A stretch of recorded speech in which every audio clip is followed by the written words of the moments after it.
Hello everyone. आज हम करने जा रहे हैं कमर्शियल लॉ में कॉन्ट्रैक्ट चैप्टर, जिसमें हमने पिछली वीडियो में कवर किया था first 5 topics: introduction, meaning, business law, law of contract और essentials of a valid contract, जिसमें हमने ये कंक्लूड किया था कि जो essentials of a valid contract है एक बड़ा ही इंपॉर्टेंट क्वेश्चन बनता है।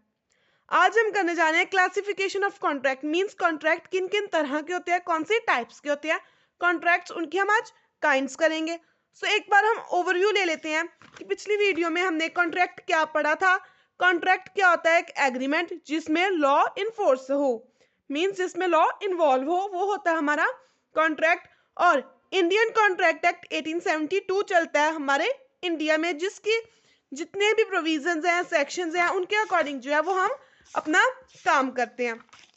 अब आगे हमारे पास क्लासिफिकेशन ऑफ कॉन्ट्रैक्ट। ये क्लासिफिकेशन ऑफ कॉन्ट्रैक्ट जो है 4 पॉइंट्स के ऊपर बेस होती है। सबसे पहले बेसिस ऑफ क्रिएशन, मींस जो कॉन्ट्रैक्ट है वो किस तरह से क्रिएट हुआ, उसकी फॉर्मेशन कैसी है, वो हमने उस बेसिस के ऊपर अपने कॉन्ट्रैक्ट्स को जो है हमने 3, 4 और 5 कैटेगरीज में जो है डिवाइड किया। On the basis of creation हमारे पास 5 तरह के कॉन्ट्रैक्ट्स जो है वो फॉर्म होते हैं: express contract, implied contract, tacit contract, quasi contract और ई कॉन्ट्रैक्ट। जनरल वे में हम इनका मीनिंग देख लेते हैं, बाकी हम डिटेल में यहां से कर लेंगे। एक्सप्रेस कॉन्ट्रैक्ट वो कॉन्ट्रैक्ट होता है जो दोनों पार्टीज जो है एक्सप्रेस करती हैं और फिर कॉन्ट्रैक्ट बनता है। मींस दोनों पार्टीज ने जहां तो बोलकर कह दिया कि हम ये काम करेंगे, बोलकर प्रॉमिसेस किए हैं या रिटर्न में प्रॉमिसेस किए हैं, वो होगा एक्सप्रेस कॉन्ट्रैक्ट। इम्प्लाइड कॉन्ट्रैक्ट होता है जिसमें ना हमने ओरली कुछ किया ना रिटर्न, बट हमने अपना बिहेवियर ऐसे शो किया कि ऐसा शो हो कि हम कॉन्ट्रैक्ट में एंटर कर रहे हैं। टैसिट कॉन्ट्रैक्ट वो कॉन्ट्रैक्ट होता है जिसमें हम क्या करते हैं कि जो पार्टीज ने किया कंडक्ट करना है उसको हम स्किप भी कर सकते हैं। जो पार्टीज का कंडक्ट है, मींस वहां से हमें पता लगेगा कि हमने कॉन्ट्रैक्ट कैसे करना है, कौन सा काम करना है कॉन्ट्रैक्ट में। इसमें हम एग्जांपल ले लेते हैं, जैसे एटीएम में से अगर हमने पैसे निकलवाने हो तो वो टैसिट कॉन्ट्रैक्ट है, मींस एक पार्टी ने कंडक्ट किया, दूसरी ने भी कंडक्ट किया, और कंडक्ट जो उनका बिहेवियर था दोनों पार्टीज का, उन्हें से हमें पता चला कि ये कॉन्ट्रैक्ट कौन सा है। क्वाजी कॉन्ट्रैक्ट जो होता है उसका मतलब है कि एग्जैक्टली ये इक्विटी का जो प्रिंसिपल है वहां पे बेस है कि पर्सन जो है कोई भी अनफेयर जो है प्रैक्टिस नहीं करेगा। ये कॉन्ट्रैक्ट जो है, अगर एक्सप्रेस कॉन्ट्रैक्ट है, इन तीनों कॉन्ट्रैक्ट्स में से ये कॉन्ट्रैक्ट जो अपने आप बन जाता है, लॉ अपने आप इन्वॉल्व हो ही जाता है। यहाँ पे कोई हमने इसमें क्या लिखना है कि दोनों पार्टीज नहीं चाहती थी कि वो कॉन्ट्रैक्ट करें, लेकिन ऐसी सिचुएशन बन गई, या कह सकते हैं कि लॉ ऐसा था कि वो क्रिएट ऑटोमेटिकली हो गया। अगर हम बात करें कि एक्स जो है उसने कुछ अपनी गुड्स जो है वो वाई के घर पे छोड़ दी गलती से, अब ये वाई की रिस्पॉन्सिबिलिटी है कि उन गुड्स को एक्स को वापस करे। अगर नहीं तो उसने खुद यूज करनी है वो गुड्स, तो उसके लिए पेमेंट करे। ठीक है जी। क्वाजी कॉन्ट्रैक्ट मींस जहां पे हमने खुद, कोई हमारी इच्छा ही नहीं है, इंटेंशन ही नहीं है कि हम कॉन्ट्रैक्ट करें, लेकिन फिर भी हम कॉन्ट्रैक्ट में एंटर कर जाते हैं। ई कॉन्ट्रैक्ट मींस वो कॉन्ट्रैक्ट जो दो पार्टीज में हुआ है इंटरनेट के थ्रू, इलेक्ट्रॉनिकली। क्रिएशन के बेसिस के ऊपर ये 5 टाइप्स थी कॉन्ट्रैक्ट की: एक्सप्रेस, इम्प्लाइड, टैसिट, क्वाजी और ई कॉन्ट्रैक्ट। नेक्स्ट आता है पार्टीज टू कॉन्ट्रैक्ट। हम यहां से नहीं, यहां के बेसिस पे देखते हैं। Parties to contract means on the basis of liability, भी हम कहते हैं कि दो पार्टीज थी जो कॉन्ट्रैक्ट में, उनकी क्या लायबिलिटी बनती है, उस हिसाब से जो है कॉन्ट्रैक्ट डिवाइड होते हैं, हमारे टाइप्स आती हैं।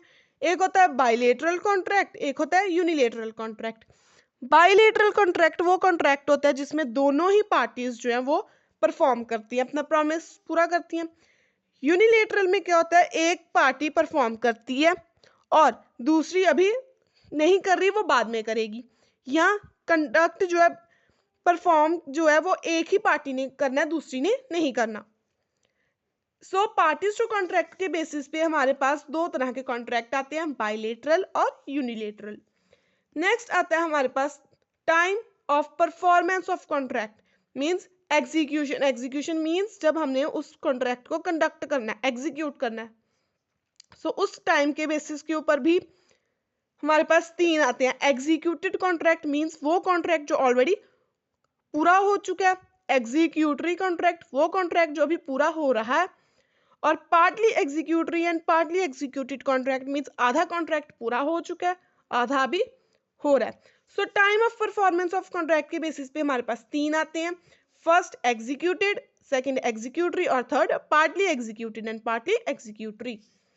फोर्थ वैलिडिटी और legality of the contract means कि कॉन्ट्रैक्ट लीगल है, जो वो कॉन्ट्रैक्ट बना है, वो एग्रीमेंट जो हुआ था उसमें लॉ प्रॉपरली इन्फोर्सेबल हुआ है या नहीं।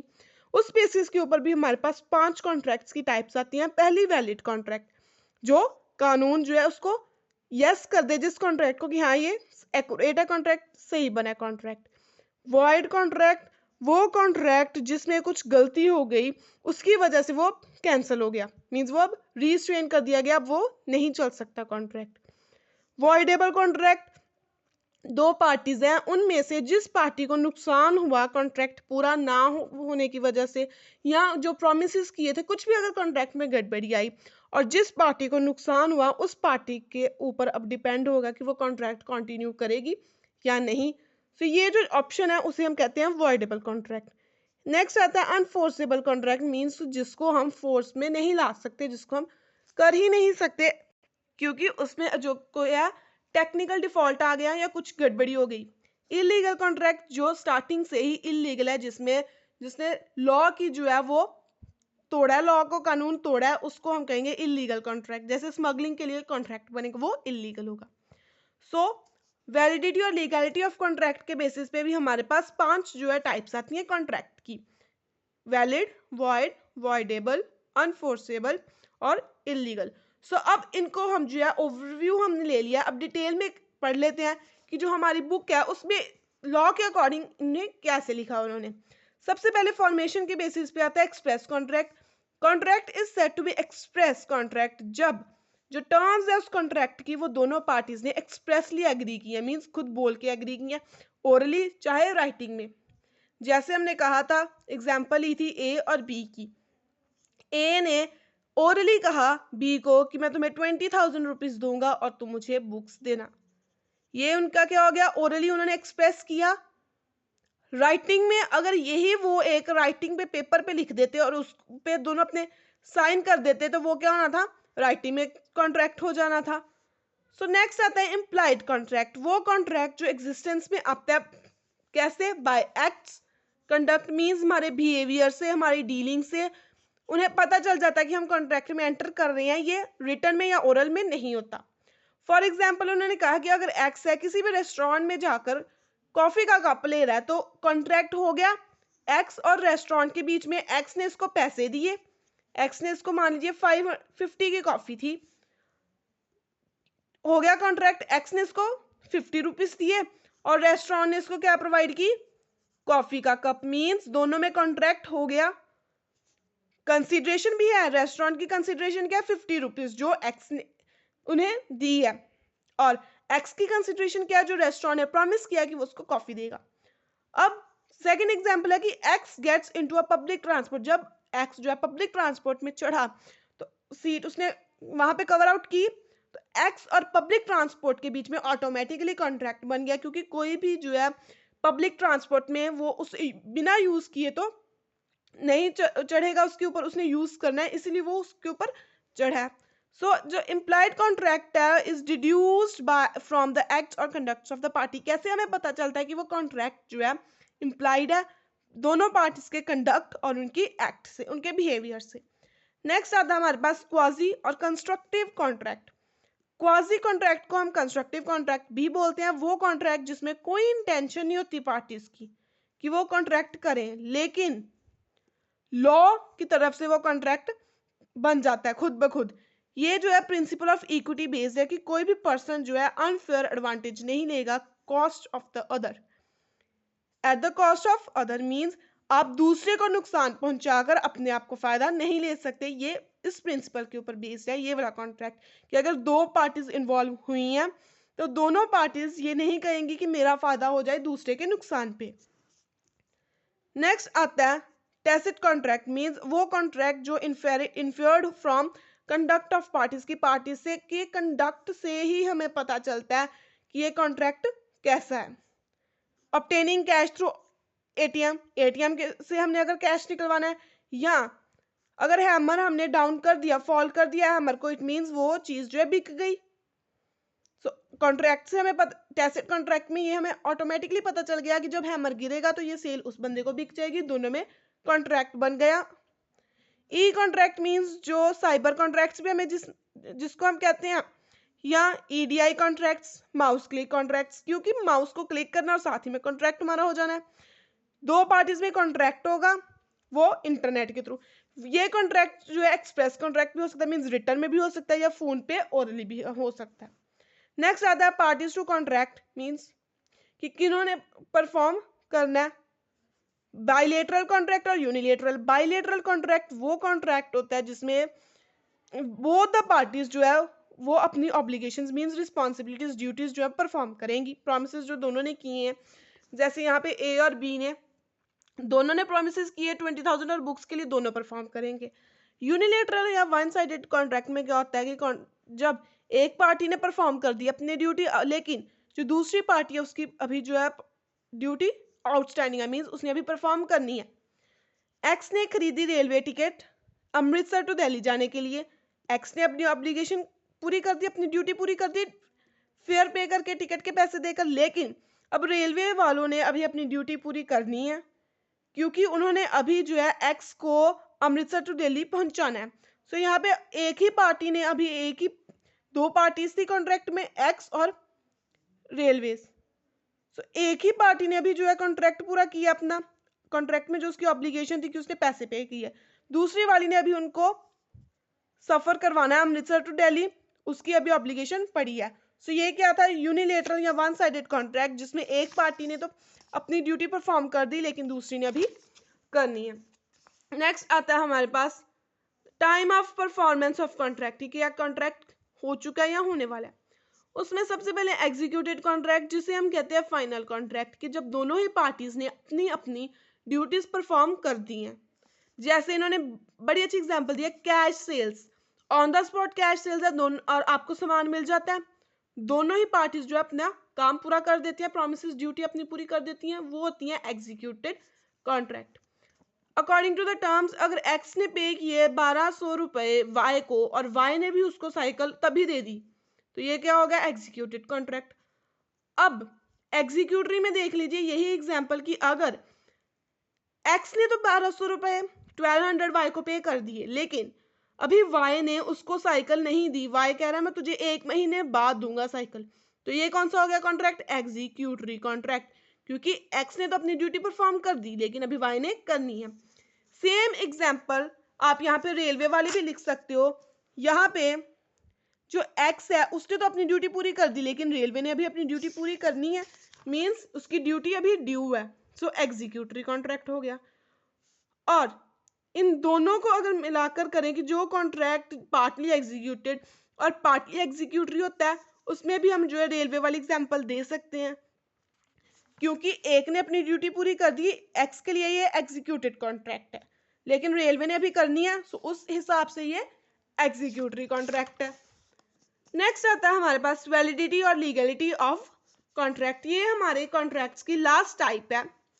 वैलिड कॉन्ट्रैक्ट वो कॉन्ट्रैक्ट होता है जिस एग्रीमेंट में लॉ इन्फोर्स हो और जो हमने पीछे 10 एसेंशियल्स की थी वो सभी की सभी जो है फुलफिल होनी चाहिए, तभी हमारा कॉन्ट्रैक्ट जो है एसेंशियल जो फुलफिल होंगी फिर ही वैलिड कॉन्ट्रैक्ट कहलाएगा।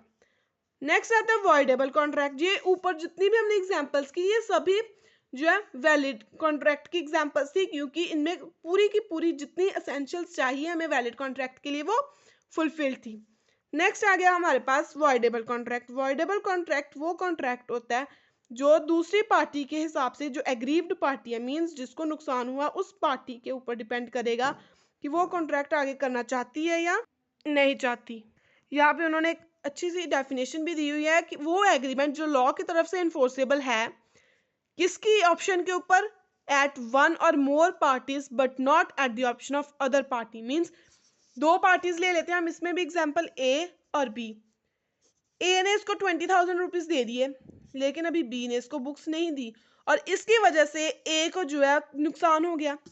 अब ए चाहे तो कैंसिल कर सकता है कॉन्ट्रैक्ट और अपने पैसे वापस मांग सकता है। ए चाहे तो बी को 1 मंथ का टाइम और दे सकता है अपने पैसे इसी के पास रख के। मीन्स अब ये ऑप्शन किसकी होगी, ए की।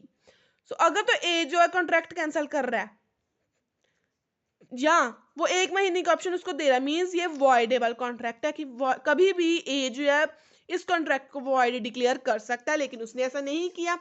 एग्रीव्ड पार्टी, इंजर्ड पार्टी कौन सी होगी, ए। सो यही उन्होंने कहा कि an agreement which is enforceable at the option of one or more aggrieved parties की, वो ऑप्शन पे आता है किसी भी एग्रीव्ड पार्टी की कि वो एग्रीमेंट इन्फोर्स होगा या नहीं होगा। सो यहाँ पे उन्होंने कुछ फीचर्स दिए हैं कि कंसेंट जो है one of the parties is not free. एक पार्टी का कंसेंट फ्री है कि उसकी मर्जी चलेगी, लेकिन दूसरी पार्टी का कंसेंट जो है फ्री नहीं होता। और ये जो है एब initio means from the very beginning voidable contract होते हैं। एब initio means from very beginning. और एग्रीव्ड पार्टी चाहे तो उसको थोड़ी सी कर ले, एक्सेप्ट कर ले कॉन्ट्रैक्ट को कि कोई बात नहीं मुझे बाद में देना, जहाँ वो जो है सेट असाइड कर दे, मीन्स कैंसिल भी कर सकती है। सो अफर्म मीन्स एक्सेप्ट करना और सेट असाइड मीन्स कैंसिल करना। और जो एग्रीव्ड पार्टी है उसकी ऑप्शन है ये लेना डिसीजन की कॉन्ट्रैक्ट वॉइड करना है या एक्सेप्ट करना है, ये with in a reasonable time हो जाना चाहिए। कॉन्सिक्वेंसेज इसके क्या होंगे, ऑब्वियस है जो वॉइडेबल कॉन्ट्रैक्ट कब कब हम जो है अवॉइड कर सकते हैं। The party at whose instant contract जो अवॉइडेबल बना, अगर वो लायबल है कि वो दूसरे बंदे को कोई उसको बेनिफिट रिसीव हुआ तो उसको तो वो वापस करना पड़ेगा। अगर 20,000 में से बी ने इसको 2,000 की सिर्फ किताबें दे दी हैं, बुक्स बेच दी, अब ए ने जो है कॉन्ट्रैक्ट वॉइड कर दिया, कैंसिल कर दिया, तो अब ए की ये ड्यूटी है कि वो 2,000 की किताबें उसको फिर से वापस करे। वॉइड कॉन्ट्रैक्ट और वॉइड एग्रीमेंट नेक्स्ट आ गया। वॉइड कॉन्ट्रैक्ट और वॉइड एग्रीमेंट में फर्क होता है। वॉइड कॉन्ट्रैक्ट जो है वो पहले तो वैलिड होगा, लेकिन बाद में जाके वो वॉइड बन जाएगा, बाद में जाके वो खराब होगा, डिक्लेयर हो जाएगा एज अ वॉइड। लेकिन जो वॉइड एग्रीमेंट है वो स्टार्टिंग से ही वॉइड माना जाएगा। सो वॉइड कॉन्ट्रैक्ट जो है, a contract which ceases to be enforceable by law becomes void when it ceases to be enforceable। Means एक वैलिड कॉन्ट्रैक्ट, जब हमने कॉन्ट्रैक्ट बनाया तब वो वैलिड था, तब उसको कानून ने भी माना, लेकिन अब कुछ सर्कमस्टांसेस ऐसे हुए, कुछ सिचुएशंस ऐसे आई कि वो अब वॉइड हो गया। फॉर एग्जाम्पल एक्स ने कहा वाई को कि मैं तुम्हें अपना घर बेचूंगा 5,000 का हॉर्स, लेकिन हॉर्स जो है वो एक्सीडेंट में मर गया, अब इम्पॉसिबल है परफॉर्म करना कॉन्ट्रैक्ट को। सो इस वजह से ये जो वैलिड कॉन्ट्रैक्ट है वॉइड कॉन्ट्रैक्ट बन गया। अब कॉन्ट्रैक्ट का कोई मतलब ही नहीं रहा, क्योंकि जो सब्जेक्ट मैटर हमारा वही खत्म। अगर सब्जेक्ट मैटर खत्म तो कॉन्ट्रैक्ट किस बेसिस पे होगा। नेक्स्ट आता है वॉइड एग्रीमेंट। वो एग्रीमेंट जो शुरू से ही लॉ ने इन्फोर्स नहीं किया, शुरू से ही लॉ ने कहा कि वो गलत है। मीन्स एक्स ने प्रॉमिस किया वाई को कि मैं तुम्हें तुम्हारे बर्थडे पे वॉच दूंगा, ये एग्रीमेंट तो नहीं हो सकता इसका, क्योंकि इसमें कोई कंसिडरेशन नहीं है। एक्स तो प्रॉमिस कर रहा है लेकिन वाई बदले में कुछ नहीं कर रहा, सो वाई जो है वो कोर्ट में जाकर नहीं स्यू कर सकता एक्स को। आगे उन्होंने डिफरेंस दिया वॉइड एग्रीमेंट और वॉइड कॉन्ट्रैक्ट का, वॉइड एग्रीमेंट और वॉइडेबल एग्रीमेंट का। ये हम कर लेते हैं। सबसे पहले वॉइड एग्रीमेंट जो है वो वॉइड अब इनिशियो मीन्स स्टार्टिंग से ही वो जो है from the very beginning, starting से वो जो है वॉइड होता है, वो कोई मायने नहीं रखता कॉन्ट्रैक्ट। लेकिन जो वॉइड कॉन्ट्रैक्ट है वो बाद में वॉइड बनता है, बाद में वो जो है बेकार हो जाता है, उसका कोई मायने नहीं रखते कुछ सर्कमस्टांसेस की वजह से।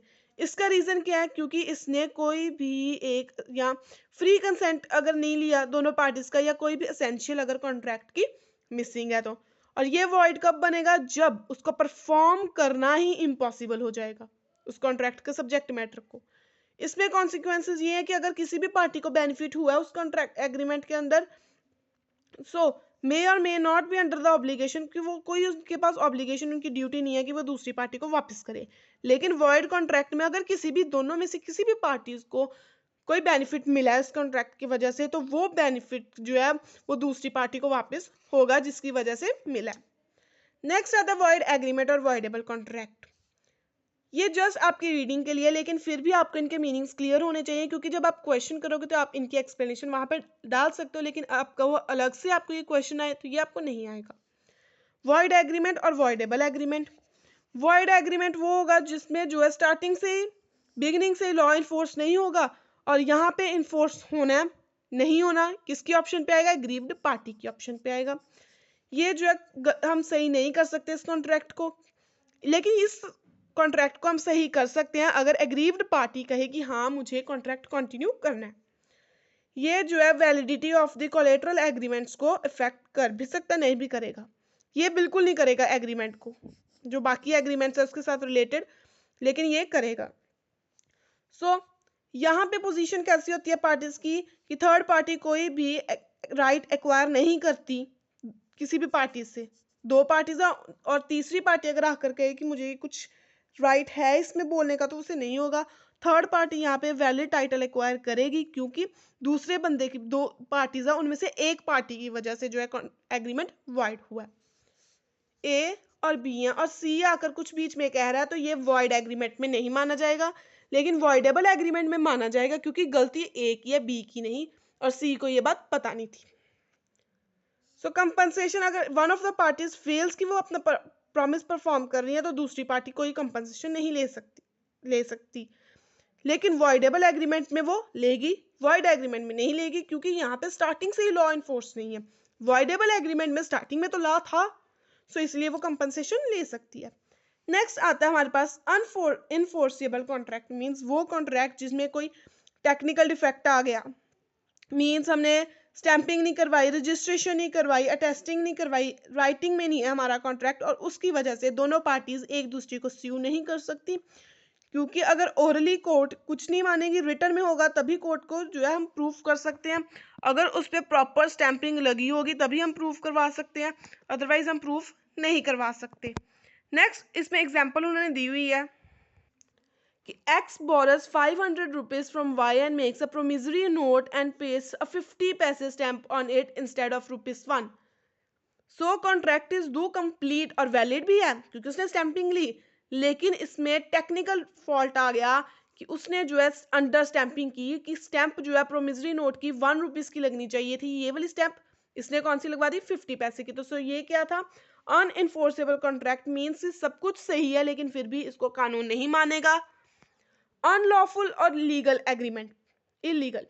सो अनलॉफुल और इलीगल एग्रीमेंट क्या होता है कि वो एग्रीमेंट जो लॉ ने फॉरबिडन है, मींस कानून ने सख्त मना किया है और उसकी पॉलिसी के अगेंस्ट है, तो वो अनलॉफुल और इलीगल एग्रीमेंट होंगे। कोई भी ऑब्जेक्ट हो, कोई भी, अगर एक्स ने एग्री कर लिया कि वो वाई को मारेगा, अगर जेड उसे 10,000 रुपए दे, एक्स कहता है कि मैं वाई को मार दूंगा, अगर जेड उसे जो है 10,000 रुपए दे, तो ये इलीगल भी है और वॉइड भी है। सो जिसको कानून ने ही सख्त कह दिया कि वो नहीं होगा कॉन्ट्रैक्ट, तो अगर आप फिर भी उसे कर रहे हो तो वो इलीगल होगा या अनलॉफुल होगा।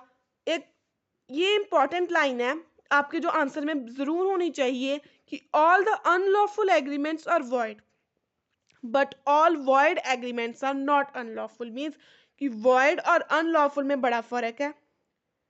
जो वेजरिंग एग्रीमेंट है वो वॉइड है लेकिन इलीगल नहीं है। अगर ए और बी और सी हैं और ए ने सी को पैसे दिए हैं 2,000 रुपए, ये कहकर कि तुम बी से शादी मत करो, तो ये वॉइड कॉन्ट्रैक्ट है लेकिन इलीगल बिल्कुल नहीं है, क्योंकि ऑब्वियस है इसने कंसिडरेशन पे करी और इसने भी अपना प्रॉमिस फुलफिल किया, लेकिन ये वॉइड है। सो एक्स ने एग्री किया कि ठीक है मैं वाई को मारूंगा अगर मुझे जेड पैसे देगा, ये इलीगल है। दोनों केसेस में कॉन्ट्रैक्ट वॉइड है, गलत है ये कॉन्ट्रैक्ट्स, लेकिन इलीगल क्या है, ये वाला इलीगल नहीं है, क्योंकि किसी भी कानून ने नहीं लिखा कि आप ऐसा नहीं कर सकते, लेकिन यहाँ पे हम ऐसा नहीं कर सकते, किसी को मार नहीं सकते। यहाँ पे उन्होंने बात की है कि वेजरिंग एग्रीमेंट दो वॉइड हो सकता है लेकिन इलीगल नहीं। सेकंड में उन्होंने इन दोनों में डिफरेंस बताते हुए कहा है कि अगर ओरिजिनल एग्रीमेंट इलीगल है तो उसके साथ रिलेटेड सभी जो एग्रीमेंट्स हैं वो भी इलीगल होंगे, लेकिन अगर ओरिजिनल एग्रीमेंट वॉइड है तो बाकी के थोड़ी वॉइड होंगे। एक्स अगर एंटर कर रहा है वेजरिंग एग्रीमेंट में वाई के साथ और एक्स लूज करता है और वाई जीत जाता है, अब एक्स जो है जेड के पास जाता है और उसे बोलता है कि मैंने 100 रुपया जो है गुम कर दिया, मीन्स लॉस्ट कर दिया वेजरिंग एग्रीमेंट में, कि मैंने डुबा दिया। अब जेड एग्री करता है ठीक है मैं तुम्हें लोन दूंगा। एक्स ने इसके साथ वेजरिंग एग्रीमेंट किया, ये तो वॉइड है, लेकिन एक्स ने जेड के साथ लोन का एग्रीमेंट किया, वो तो वॉइड नहीं है, क्योंकि लोन जो है उसमें एक पर्टिकुलर एग्रीमेंट आपने किया, तो लोन देना कोई वॉइड थोड़ी है, ये कोई किसी भी कानून ने मना नहीं किया। लेकिन अगर यही बात इलीगल की बात करें तो जो मेन एग्रीमेंट था हमारा, अगर वो इलीगल है तो बाकी सभी भी इलीगल, लेकिन यहाँ पे मेन एग्रीमेंट जो है वेजरिंग एग्रीमेंट जो वॉइड है, लेकिन उसके साथ रिलेटेड जो लोन का एग्रीमेंट है वो वॉइड नहीं है। सेम एग्जाम्पल नीचे कि अगर एक्स ने 10,000 रुपये वाई से बोरो किए हैं, क्यों किए हैं, क्योंकि उसे स्मगल्ड गुड्स खरीदने थे और वाई को पहले से पता था कि ये जो 10,000 का वो लोन दे रहा है वो उसने स्मगल्ड गुड्स के लिए दिया है।